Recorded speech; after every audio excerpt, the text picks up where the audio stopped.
So, hello guys. Ito yung update kahapon doon sa buy order ko na BTC peso.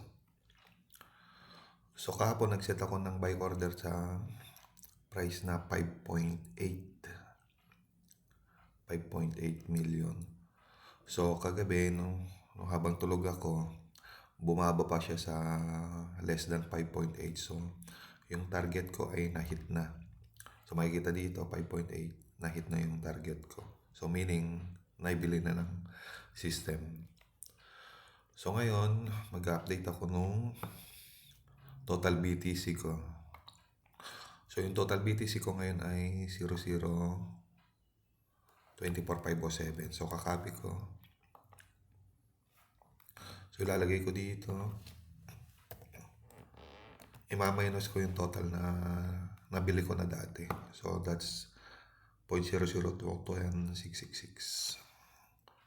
0.00210666. So, yan yung total na nabili kong BTC kahapon sa 5.8 million price. Minus na yung yung fees. So, ang price na binili ko kahapon ay 2,000. So, yan. So, actual price niya ngayon ay 1992 na lang dahil doon sa fees niya. Saka bumaba yung actual price. So, for now, waiting muna. So, antayin ko na lang na tumaas ulit. So, katulad nito, yung madati kong binili ay naka-blue na. Ibig sabihin, mas mataas na siya yung value niya kaysa dun sa price na binili ko siya. So, meron pa dito yung tatlo na remaining. So, overall, yung overall ko ay blue pa rin. Ibig sabihin, pag sell ko lahat to, kahit yung mga negative, bawi pa rin ako. Pero for now, I decide na